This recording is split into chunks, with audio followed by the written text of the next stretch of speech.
ইন্না আসহাবাল জান্নাতিল ইয়াওমা ফি শুগুলিন ফাকিহুন। জোরে বলি আল্লাহু আকবার। আল্লাহ রাব্বুল আলামিন সুন্দর করে মেসেজ দিয়ে আমাকে আপনাকে জানিয়ে দিলেন, আসল সুখ রয়েছে জান্নাতে, দুনিয়ার ভিতরে সুখ নয়। আসল সুখটাই রয়েছে জান্নাতে। জান্নাতীরা যখন জান্নাতে চলে যাবে, জান্নাতে যাওয়ার পর তারা এতটাই আনন্দে মশগুল থাকবে, তারা এতটাই আনন্দিত হয়ে যাবে, তারা জান্নাতে যাওয়ার সাথে সাথেই তারা আনন্দিত হয়ে যাবে। সুবহানাল্লাহ। জান্নাতবাসীগণ শুধু তারাই জান্নাতে যাবে না, তাদের স্ত্রীগণকে নিয়ে জান্নাতের সেই সুজিত আসনে হেলান দিয়ে বসার অধিকার যিনি দিয়ে দিবেন তিনি কে? হুম ওয়া আজওয়াজুহুম ফি যিলালিন আলাল আরাইকি মুত্তাকিউন। জোরে বলি আল্লাহু আকবার। জান্নাতীরা জান্নাতে যাওয়ার পরে আনন্দই মশগুল থাকবে, তাদের স্ত্রীগণকে নিয়ে তারা জান্নাতে স্থান করবে। শুধু তাই নয়, জান্নাতে যাওয়ার পর তারা সেইখানে যা কিছু অর্ডার করবে, ফলমূল থেকে শুরু করে মুহূর্তের মধ্যেই যিনি পৌঁছায় দিবেন তিনি কে?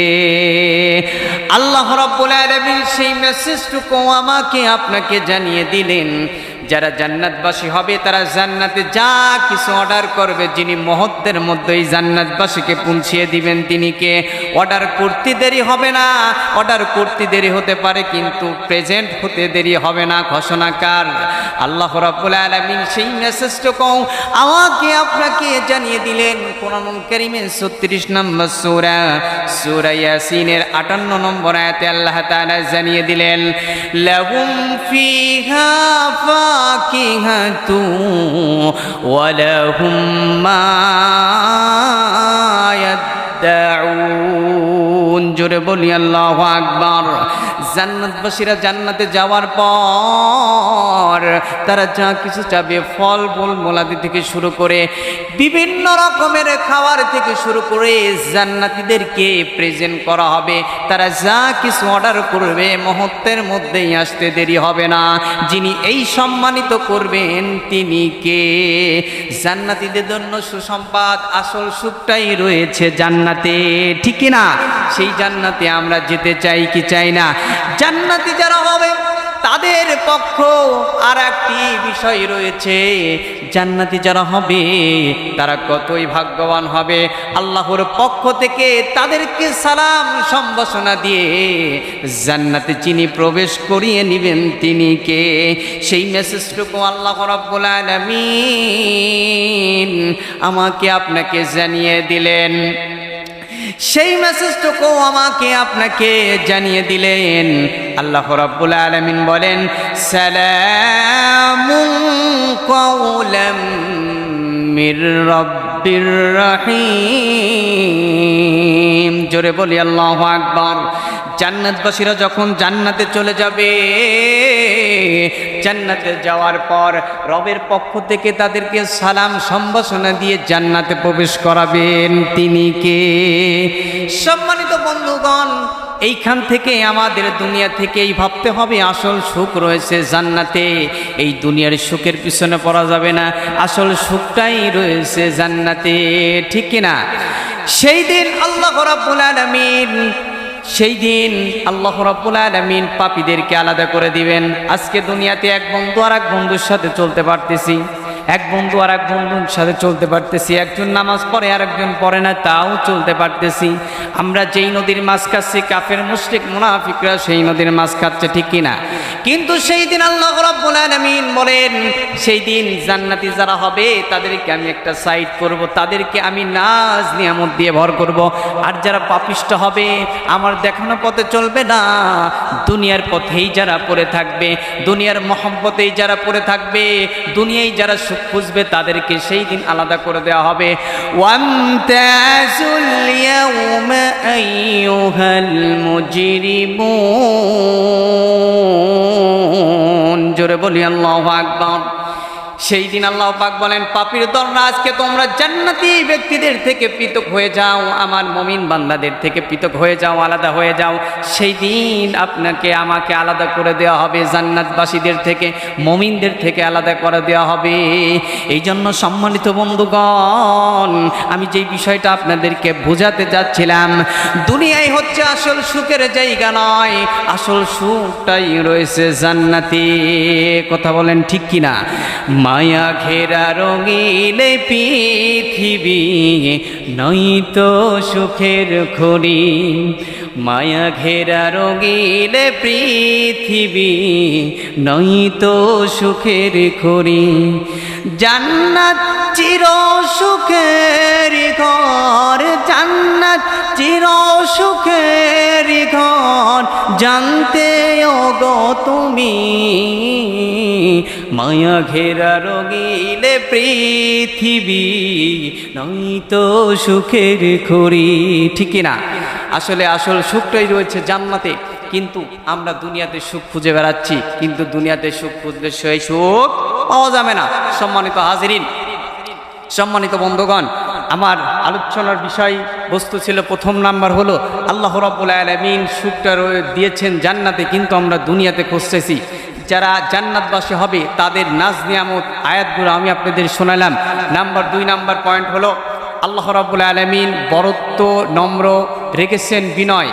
আল্লাহ রাব্বুল আলামিন বরত্ব রেখেছেন বিনয় নম্রে ভদ্রে, কিন্তু আমরা সেটা খুঁজে বেড়াচ্ছি অহংকারে। কথা বলেন ঠিক কিনা? আজকে আমরা বাংলার জমিনে অহংকার করার মানুষ আছে না নাই? অহংকার মনে করেন আজকে আমি সমাজের একটা বড় রাজনীতিবিদ হয়েছি, আমার অহংকারে আর থাকা যায় না। মনে করেন আমি একটা চাকরি পেয়েছি, আজকে আমার অহংকার করার কারণে আমি আরেক ভাইয়ের সাথে কথা বলি না। আজকে আমি বড় একটা পদবি পেয়েছি বিধায় আমি এলাকার মানুষকে সেই অহংকারের কারণে তাদেরকে দাম দেয় না। এইরকম দৃষ্টান্তে চিত্র বাংলার জমিনে আমরা দেখতে পাই কি পাই না? কিন্তু আল্লাহ রাব্বুল আলামিন বললেন কি, আমি বরত্ব রেখেছি বিনয় নম্রে। যারা যে বড় স্থানীয় অবস্থান করুক না কেন, তার আচরণ হবে ভদ্র নম্র। কিন্তু আজকে আমরা খুঁজে বেড়াচ্ছি অহংকারে। আপনি মনে রাখবেন, অহংকারকারী কখনোই জান্নাত পাবে না। অহংকার পতনের মূল। আপনি যে আজকে অহংকার করতেছেন, যে কোনো সময় আপনার এই পতনের কাছেই যিনি নিয়ে যেতে পারেন তিনি কে? সম্মানিত বন্ধুগণ, আমি যেই 6টা বিষয় নিয়ে আলোচনা করতে চেয়েছিলাম, 6টি জিনিস রয়েছে 6টি স্থানে, কিন্তু আমরা খুঁজে বেড়াচ্ছি দেশের বিভিন্ন জায়গায়। সেইখানে গেলে 6টা জিনিসের সন্ধান পাওয়া যাবে না। তার 2 নাম্বার চলে গেল। 1 নাম্বার ছিল হচ্ছে আল্লাহ রাব্বুল আলামিন সুখটা রেখেছেন জান্নাতে, কিন্তু আমরা খুঁজে বেড়াচ্ছি দুনিয়াতে। সেইখানে খুঁজলে এই সুখ পাওয়া যাবে না। 2 নাম্বার হলো আল্লাহ রাব্বুল আলামিন বরত্ব রেখেছে বিনয় নম্রে, কিন্তু আমরা সেটা খুঁজে বেড়াচ্ছি অহংকারে। মানে আমরা মনে করি অহংকার করলে আমার সম্মানটা মনে হয় বাড়বে, কিন্তু অহংকার কখনোই সম্মান বাড়িয়ে দেয় না। কথা বলেন ঠিক কিনা? সম্মানিত বন্ধুগণ, 3 নাম্বার যে বিষয়টা রয়েছে, আল্লাহ রাব্বুল আলামিন বলেন নাম্বার 3, 6টি জিনিস 6টি স্থানে রয়েছে। তার 3 নাম্বার হলো আল্লাহ রাব্বুল আলামিন মেসেজ দিয়ে জানিয়ে দিলেন যে আমি সম্মানটা রেখেছি শেষ রাতের ইবাদতে, কিন্তু আজকে আমরা দুনিয়াতে খুঁজে বেড়াচ্ছি ক্ষমতার সহচর্যে, শাসকের সহচর্যে। কথা বলেন ঠিক কিনা? আজকে আমাদের সমাজে সেই সম্মানটা নেওয়ার জন্য ক্ষমতার পিছনে আজকে আমরা পাগল, ক্ষমতার পিছনে দৌড়াচ্ছি। কিন্তু আল্লাহ রাব্বুল আলামিন আমাদেরকে মেসেজ দিলেন কি, যে আমি সম্মানটা রেখেছি শেষ রাতের ইবাদতে, কিন্তু বান্দা তুমি খুঁজে বেড়াচ্ছ দুনিয়ার ক্ষমতার সহচর্যের পিছনে, নেতার পিছনে, ক্ষমতার পাগলের পিছনে ছুটে বেড়াচ্ছ, কিন্তু অথচ সেইখানে গেলে তোমার সম্মান বাড়বে না, কারণ সম্মান রয়েছে শেষ রাতের ইবাদতে। আমি সেই মেসেজটুকু আমি আপনাদেরকে জানিয়ে দিতে চাই। সেই মেসেজটুকু আল্লাহ রাব্বুল আলামিন কোরআনুল কারীমে 17 নম্বর সূরা বানী ইসরাঈলের 89 নম্বর আয়াতে 79 নম্বর আয়াতে আল্লাহ তাআলা মেসেজ দিয়ে আমাকে আপনাকে জানিয়ে দিলেন, ওয়ামিনাল লাইলি ফাতাহাজ্জাদ বিহি নাফিলাতাল লাক আসা আন ইয়াবআসাকা রাব্বুকা মাকামান মাহমুদা। জোরে বলি আল্লাহু আকবার। আল্লাহ রাব্বুল আলামিন মেসেজ দিয়ে আমাকে আপনাকে জানিয়ে দিলেন যে আমি সম্মানটা রেখেছি শেষ রাতের ইবাদতে। আমার যেই সমস্ত বান্দালা রাতের একটি অংশে শেষ অধ্যায় অর্থাৎ অতিরিক্ত হিসাবে তাহাজ্জুদ নামাজে আদায় করবে, সালাতে দাঁড়াবে, এই সমস্ত বান্দাদেরকে আমি দুনিয়ায় সম্মানিত করব, পরকালে সম্মানিত করব। কথাটা কাম আল্লাহ রাব্বুল আলামিন এই মেসেজটুকু আমাকে আপনাকে জানিয়ে দিলেন। আমি সম্মানটা রেখে দিয়েছি শেষ রাতের ইবাদতে, কিন্তু আজকে আমরা দুনিয়ার ক্ষমতার পিছনে দৌড়ায় সম্মান খুঁজতেছি, আছে না নাই? আল্লাহ রাব্বুল আলামিন শেষ রাতে যেই ব্যক্তিগুলো নিজের বাড়তি অংশ সালাতের জন্য শেষ রাতে ইবাদতে মশগুল হয়, তাহাজ্জুদ নামাজে দাঁড়িয়ে যায়, আল্লাহ রাব্বুল আলামিন বলেন এই সমস্ত বান্দাদেরকে আমি প্রশংসিত স্থান দান করব, দুনিয়াতেও প্রশংসিত করব এবং পরকালেও যিনি আমাকে আপনাকে প্রশংসিত করবেন তিনি কে? আল্লাহ রাব্বুল আলামিন শেষ রাতে প্রথম আসমানে নামেন, নামার পর বলে আমার কোন বান্দা আছো, কি চাও আমার কাছে বলো, তুমি আমার কাছে কি চাও, আমি তোমার ডাক শুনতেছি, আমার কাছে চাও। আমরা যদি সেই শেষ রাতের ইবাদতে দাঁড়িয়ে আল্লাহর কাছে চাইতে পারি যিনি আমাকে আপনাকে দুনিয়া ও পরকালে সম্মানিত করে দিবেন তিনি কে? কিন্তু সম্মানিত বন্ধুগণ, আজকে আমরা সেই সম্মান খোঁজার জন্য নেতার পিছনে দৌড়াই, আছে না নাই? সেই সম্মান খোঁজার জন্য, সেই সম্মান পাওয়ার জন্য আজকে আমরা সেই অন্যায় যারা করে সেই নেতার পিছনে, সেই ক্ষমতার পিছনে আজকে দৌড়াচ্ছি। আমি আপনাদেরকে একটা নিউজ দিতে চাই, যারা ইসলাম বিদ্বেষী সেই ক্ষমতার পিছনে আজকে আমি আর আপনি দৌড়াচ্ছি, কিন্তু এই বিষয়টা একটু ভাবি নাই।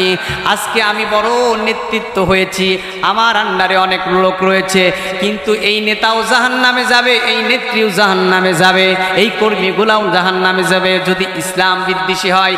কিন্তু আজকে ক্ষমতার পাগলের জন্য ওই সমস্ত নেতা নেত্রীদেরকেই আমরা সাপোর্ট করে চলছি, কথা বলেন ঠিক কিনা?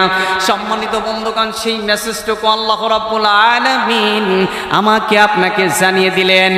সেই দিন ওই নেতা জাহান্নামে তো যাবে, যাওয়ার পরে নেত্রীগুলো তখন আফসোস করবে, কর্মীগুলো আফসোস করে বলবে হায় আল্লাহ, আজকে যদি আমরা এই নেতার আনুগত্য না করতাম, যদি এই নেতৃবৃন্দদের আনুগত্য না করতাম তাহলে আমাদের কতই না ভালো হতো।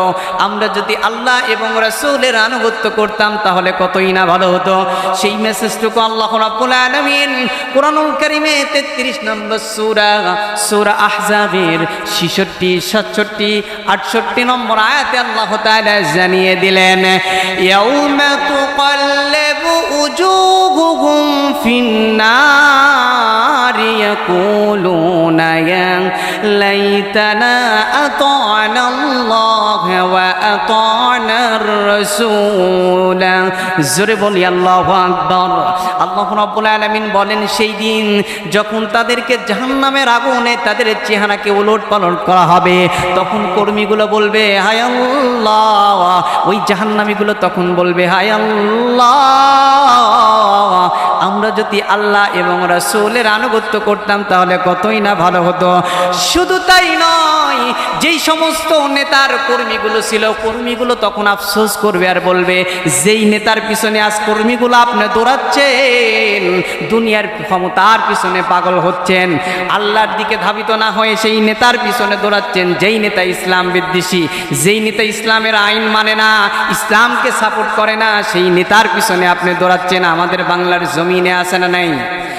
যেই নেতার পিছনে দৌড়াচ্ছেন ওই কর্মীগুলো তখন আফসোস করে বলবে অকালু রব্বানা আতা'না সাদাতানা ওয়া কুবারা'ানা ফাআদাল্লুনাস সাবিলা।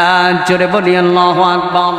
তখন ওই কর্মীগুলো বলবে হায় আল্লাহ, আমরা আমাদের এই নেতৃত্ব যারা দিয়েছিল, এই নেতার পিছনে আমরা সাপোর্ট করেছিলাম, অথচ তোমার দিনের যারা রাহবার ছিল, দিনের যারা বার্তা দিত, আমরা তাদের অনুসারী ছিলাম না, আমরা এই নেতার পিছনে দৌড়াচ্ছিলাম, এই নেতা আমাদেরকে পথভ্রষ্ট করেছে, এই নেতার গাইডলাইন ফলো করেছিলাম, এজন্য আজকে আমাদের এই হাল দশা হয়েছে।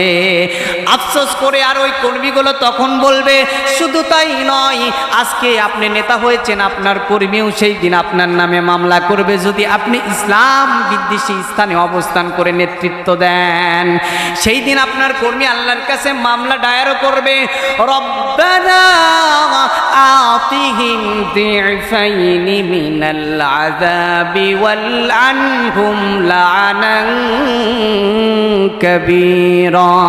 জোরে বলি আল্লাহু আকবার। আল্লাহ রাব্বুল আলামিন কোরআনুল কারীমে 33 নম্বর সূরা আহজাবের 68 নম্বর আয়াতে আল্লাহ তাআলা জানিয়ে দিলেন, সেই দিন ওই কর্মীগুলো বলবে, আমার এই নেতার কারণে আমি পথভ্রষ্ট হয়েছি, আমার এই নেতার কারণে আমি সঠিক দিনের পথে যাইতে পারি নাই, এদের পিছনে সময় দিয়েছি, ওই নেতৃত্ব যারা দিয়েছে তারা আমাদের পথভ্রষ্ট করেছে, অতএব আপনি আমার ওই নেতাকে আরো দ্বিগুণ শাস্তি দেন এবং তাদের উপর কঠিন লানত বর্ষিত করে দেন। সম্মানিত বন্ধুগণ, এইখান থেকে বুঝতে হবে, আজকে আপনি নেতৃত্ব দিচ্ছেন, নেতার চেয়ার নিয়ে বসেছেন, আপনার নেতৃত্ব যদি ইসলাম বিদ্বেষী হয়, আপনার কর্মীও আপনাকে ছাড় দিবে না, আপনার কর্মীও আপনার নামে মামলা দায়ের করবে। এই জন্য আল্লাহর মেসেজ কখনো ভুল হবে না।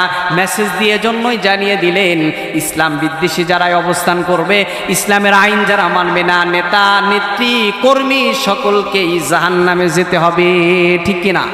সম্মানিত বন্ধুগণ, এইখান থেকে আপনাকে বুঝতে হবে 3 নাম্বার পয়েন্টের বিষয় ছিল এটা। আল্লাহ পাক সম্মান রেখেছে শেষ রাতের ইবাদতে, কিন্তু আমরা খুঁজে বেড়াচ্ছি দুনিয়ার ক্ষমতার সহচার্যে, সেই দুনিয়ার ক্ষমতার পিছনে দৌড়ায়ে আজকে আমরা পরকালকে ভুলে যাচ্ছি। আল্লাহ পাক যেন আমাদের পরকালকে ভুলে না যায়, এই ক্ষমতার পিছনে না দৌড়াই, আল্লাহ পাক আমাদের সেই তৌফিক দান করে দেন, সকলে বলি আল্লাহুম্মা আমিন।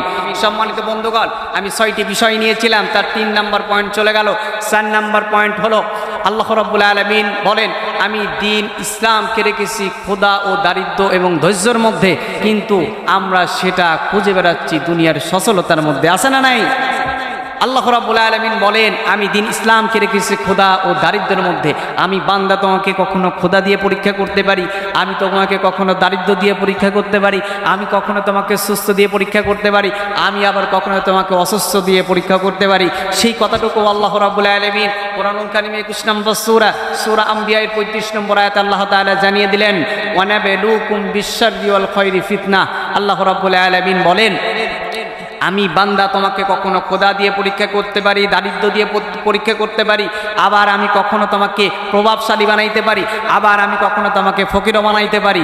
এই যে বান্দা, আমি যে তোমাকে পরীক্ষা করার জন্যই দুনিয়াতে দিয়েছি, এই যে যারা যে অবস্থায় থাকে ধৈর্যশীলতা অবলম্বন করে এবং ধৈর্যতা অবলম্বন করে এবং দিন ইসলামকে ক্ষুধা ও দারিদ্র আল্লাহ পাক দিয়েছে এটা মেনে নেয়, আল্লাহ রাব্বুল আলামিন বলেন, এরাই হলো আমার কাছে প্রিয় বান্দা এবং এদেরকে আমি ভালোবাসি।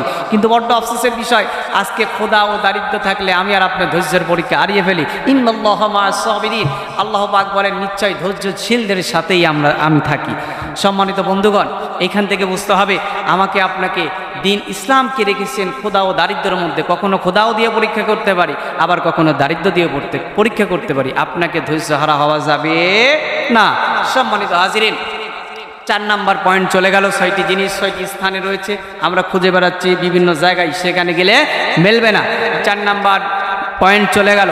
5 নাম্বার পয়েন্ট হলো, আল্লাহ রাব্বুল আলামিন বলেন, আমি ধনী হওয়া রেখেছি অল্প সন্তুষ্টে, কিন্তু আজকে আমরা খুঁজে বেড়াচ্ছি লোভ লালসার মধ্যে দিয়ে, আছে না নাই? আল্লাহ রাব্বুল আলামিন আপনাকে যে অল্প দিয়েছে, আপনি সেটির উপর সন্তুষ্ট থাকেন, কিন্তু বড্ড আফসোস, আজকে আমরা সেটার মধ্যে সন্তুষ্ট থাকতে পারি না। আমার আরও লাগবে, আরও সম্পদ লাগবে, আরও খ্যাতি লাগবে, আরও ক্ষমতা লাগবে, আরও পদবি লাগবে। এই যে একটা লোভ লালসা, এটার কারণে, এই লোভের কারণে আমি আর আপনি পরকাল থেকেও ভুলে যাচ্ছি এবং জাহান্নামের দিকেও এগিয়ে যাচ্ছি। কথা বলেন ঠিক কিনা? দুনিয়াতে আমার যেই অবস্থানে আমি রয়েছি, এর চাইতে আমি আরও চাই। এই যে একটা লোভ, এই লোভের কারণ, এই লোভের জন্যই মানুষ পাপের দিকে ধাবিত হয়। টাকা আমার আরও লাগবে, তখন নানান শয়তানের প্লাবনা আসে, সুদের সাথে জড়িত হয়। এমনি করে এই যে দুনিয়া থাকতে যে একটা লোভ, এই লোভটাই আপনাকে তখন জাহান্নামের দিকে নিয়ে যায়, খারাপের দিকে নিয়ে যায়। এজন্য আল্লাহ রাব্বুল আলামিন বলেন, অল্প সন্তুষ্টের ধনী হওয়া রেখেছি অল্প সন্তুষ্টের মধ্যে, কিন্তু আজকে আমরা খুঁজে বেড়াচ্ছি সেইটা লোভ লালসার মধ্যে দিয়ে। আসলে লোভ লালসার মধ্যে কখনো শান্তি নাই, কারণ লোভ লালসা কখনো আপনাকে পরকালে জান্নাত দিতে পারবে না। কেননা আমি যদি আপনাদেরকে একটু একটা উদাহরণ, একটি ঘটনা যদি আপনাদেরকে বলি যে টাকা পয়সা থাকলেই যে মানুষ অনেক মানে ভালোভাবে ঘুমাইতে পারবে, অনেক ভালোই হবে, বিষয়টা কিন্তু এমন নয়। একটি উদাহরণ যদি আমি আপনাদেরকে বোঝানোর জন্যই বলি, আমরা যেই টাকার জন্য লোভ করি, সেই টাকা নিয়েই যে টাকাটাই যে আমাদের সুখে রাখবে, বিষয়টা কিন্তু এমন নয়।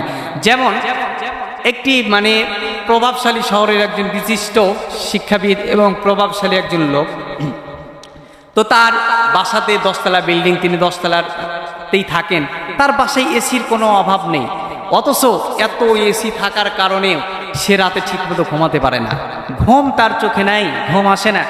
তো তখন বলল যে এত কিছু আমার আরামায়েশের ব্যবস্থা আমি বিলাসবহুল করেছি, তারপরও আমার চোখে ঘুম নাই। 10 তলা বিল্ডিং থেকে নিচে তাকিয়ে দেখে রাস্তার ধারে এক ফকির একটা কম্বল নিয়ে রাস্তায় কত গাড়ি চলাচল করতেছে, অথচ ওই ফকিরটা রাস্তায় ঘুমাচ্ছে। তখন উনি বলে, কি ব্যাপার, আমার এত বিলাসবহুল জায়গা, এত বিলাসবহুল বাড়ি সাজিয়েছি, অথচ আমি একটু চোখের ঘুম পাড়তে পারি না, অথচ নিচে শুয়ে রয়েছে কত গাড়ি যাচ্ছে, তারপরও সে ঘুম পাড়তেছে, আসলে এই ব্যক্তির কাছে আমার যাওয়া দরকার। তখন ওই ব্যক্তির কাছে চলে গেল, যাওয়ার পরে ওই ব্যক্তির কাছে গেল, যাওয়ার পরে বলল, আচ্ছা আপনার এই কম্বলের মধ্যে এমন কি আছে যার জন্য আমি এত বিলাসবহুল আমি এসি করেছি, আমার বাসায় থাকার কোনো সমস্যা নাই, অথচ আমার চোখে ঘুম আসে না, আর আপনি একটা এই যে কম্বল নিয়ে এই রাস্তার মেন সড়কের রাস্তায় আপনি ঘুমাচ্ছেন, এই কম্বলটার মধ্যে কি আছে, এই কম্বলটা কত টাকা আপনি নেবেন? তো তখন ওই বৃদ্ধ লোকটি তো অবাক হয়ে গেল যে আসলে কি করা যায়। তখন ওই বৃদ্ধ লোকটি মজার ছলনায় বলছে যে 50,000 টাকা আমার এই কম্বলের দাম। তখন ওই ব্যক্তিটা বলল, সমস্যা নেই, আপনার এই 50,000 টাকা আমি 1 লাখ টাকা আপনাকে দিচ্ছি, আপনার এই কম্বলটা আমাকে দেন। তো এই ব্যক্তি কম্বলটা নিয়ে গেল। তখন ওই রাস্তার ওই বৃদ্ধ ব্যক্তি ভাবছে, আচ্ছা আমি 50,000 টাকা বললাম, আমি তো আরো 2 লাখ বললে তো আরো ভালো হইতো, আমাকে দিত। এই যে একটা লোভ করতেছে, আসলে লোভটা তো এইভাবেই হয়। তো তারপরে এই প্রভাবশালী ওই লোকটা কম্বলটা নিয়ে বাসায় চলে গেল। যাওয়ার পরে তিনি ঘুমানোর ট্রাই করতেছে, কিন্তু যে গন্ধ কম্বল থেকে, কিন্তু ঘুম আসতেছে না। তখন এই যে 1 লক্ষ টাকা এই যে রাস্তায় শুয়ে থাকা এই বৃদ্ধ লোকটিকে দিয়ে গেল, তখন এই লোকটি ঘুমানোর চেষ্টা করতেছে, কিন্তু তার চোখে ঘুম আসতেছে না যে এই 1 লক্ষ টাকা নিয়ে আমি কি করব, এইটা করব, ওইটা করব, মানে নানান চিন্তায়। এজন্য ভাই ও বাবাজিরা, আমি এটাই বোঝাতে চাচ্ছি, আসলে টাকার ভিতরে কোনো সুখ নাই, আসলে অর্থ, লোভ, লালসা এইগুলোর মধ্যে কোনো সুখ নাই। সুখই রয়েছে ইহদিনাস সিরাতাল মুস্তাকিমের পথে, সুখই রয়েছে আল্লাহ এবং আল্লাহর রাসূলের মনোনীত ধর্ম ইসলাম, এবং সেই দিনের পথেই রয়েছে সুখ। এজন্য লোভ লালসা করলে, লোভ লালসায় টাকা পয়সা, লোভ লালসা এইগুলো আপনাকে কখনোই দুনিয়াতে শান্তি দিতে পারে না। সম্মানিত বন্ধুগণ, আমি আলোচনার প্রায় শেষ প্রান্তে 5 নাম্বার যে পয়েন্টটা ছিল আমি আপনাদেরকে জানিয়েছি। 6 নাম্বার পয়েন্ট হলো, আল্লাহ রাব্বুল আলামিন বলেন 6টি জিনিস 6টি স্থানে রয়েছে। 6 নাম্বার পয়েন্ট হলো যে দোয়া কবুল হওয়া রেখেছি আমি হালাল উপার্জনে, কিন্তু আজকে আমরা দোয়া কবুল হওয়া খুঁজতেছি আমরা হারাম উপার্জন করে। কথা বলেন ঠিক কিনা? আমরা হালাল উপার্জন করতেছি, আমরা হারাম ভক্ষণ করতেছি, হারাম উপার্জন করতেছি, আর আল্লাহর কাছে গিয়ে দোয়া চাইতেছি। সেই দোয়া কি আল্লাহর কাছে পৌঁছাবে? সেই দোয়া কি আল্লাহ কবুল করবে? নো। আল্লাহ রাব্বুল আলামিন ওই মেসেজটুকুই আমাকে আপনাকে জানিয়ে দিলেন, আমি দোয়া কবুল হওয়া রেখেছি হালাল উপার্জনে, কিন্তু বান্দা তুমি হারাম ভক্ষণ করে দোয়া চাইলেই সেই দোয়া কবুল হবে না। কেননা আল্লাহ রাব্বুল আলামিন বলেন, বান্দা তুমি হালাল উপার্জন করো, হালাল ভক্ষণ করো, এবং যেইটুকুর মধ্যেই তুমি হালাল অর্জন করে তুমি আমার কাছে দোয়ায় অবনীত হও। তুমি যত বড় অন্যায় করো, যত বড় অবিচার করো, যত বড় জুলুম করো, আমি আল্লাহ রাব্বুল আলামিন তোমাকে মাফ করে দিব। কেননা সেই মেসেজটুকু আল্লাহ রাব্বুল আলামিন আমাকে আপনাকে জানিয়ে দিলেন কোরআনুল কারিমে 7 নম্বর সূরা আরাফের 23 নম্বর আয়াতে আল্লাহ তাআলা জানিয়ে দিলেন, ক্বালা রব্বানা যালামনা আনফুসানা ওয়া ইল্লাম তাগফির লানা ওয়া তারহামনা লানাকুনান্না মিনাল খাসিরিন। জোরে বলি আল্লাহু আকবার। এই যে আল্লাহ রাব্বুল আলামিন সেই দোয়াটাও শিখিয়ে দিলেন, হালাল উপার্জন করো, দোয়া চাও আল্লাহর কাছে 2 হাত তুলে, যে আল্লাহ আমি অবিচার করেছি, নিজের উপর জুলুম করে ফেলেছি, আল্লাহ তুমি যদি আমাদেরকে মাফ না করো আমরা ক্ষতিগ্রস্তের অন্তর্ভুক্ত হব, তুমি ছাড়া আমাদের মাফ করার কেউ নাই। এইটা তুমি হালাল উপার্জন করে আল্লাহর কাছে দোয়া চাও, যিনি তোমাকে মাফ করে দিতে পারেন তিনি কে। কিন্তু বড্ড আফসোসের বিষয়, আজকে হারাম ভক্ষণ করছি, হারাম খাচ্ছি, হারাম নিয়ে পড়ে রয়েছি, অথচ আল্লাহর কাছে গিয়ে দোয়া চাচ্ছি, সেই দোয়া কবুল হবে না। আমি নিজেও দুনিয়ার থেকে ধ্বংস হয়ে যাব, পরকালেও আমার থেকে জান্নাত দূরে সরে যাবে, কিন্তু সেই দিন আর কোনো লাভ হবে না। মনে রাখবেন, দোয়া কবুল হওয়ার পূর্ব শর্ত হলো হালাল রুজি। হারাম ভক্ষণ করবেন, হালাল রুজি করবেন না, আর দোয়া করবেন, সেই দোয়া কবুল হবে না। আল্লাহ রাব্বুল আলামিন বলেন, বান্দা তুমি যত বড় গুনাহ করো, যত বড় অন্যায় করো, অবিচার করো, জুলুম করো, তুমি নিরাশ হয়েও না, তুমি নিরাশ হয়েও না। তুমি আমার কাছে ধাবিত হও, হালাল উপার্জন করার মাধ্যমে তুমি আমার কাছে চাও। তোমার পিছনের যে সমস্ত গুনাহগুলো হয়ে গেছে, আমি আল্লাহ রাব্বুল আলামিন চাইলেই তোমার পিছনের সমস্ত গুনাহ মাফ করে দিতে পারি। সেই মেসেজটুকু আল্লাহ রাব্বুল আলামিন আমাকে আপনাকে জানিয়ে দিলেন যে বান্দা, তোমার চিন্তা করার দরকার নাই। তুমি যা অন্যায় করেছো, তুমি বুঝতে পেরেছো এটা ভুল, তুমি তওবা করেছো, এটা হারাম, এতদিন খাচ্ছিলাম আর খাওয়া যাবে না। এই যে তুমি আল্লাহর জন্য যে স্যাক্রিফাইস করলা, এই যে আল্লাহর জন্য যে তুমি কনসেশন করলা, এবং তুমি পরিবর্তন হয়ে তাওবার মাধ্যমে ফিরে আসলে, আমি আল্লাহ রাব্বুল আলামিন তোমার পিছনের থেকে আমলনামা থেকে সেই মন্দ কাজগুলো মুছে ফেলবো। শুধু তাই নয়, মন্দ কাজগুলো মুছে ফেলে পক্ষান্তরে তোমাকে আমি আমলনামায় সওয়াব দিয়ে ভরপুর করে দেবো। সুবহানাল্লাহি ওয়া বিহামদি।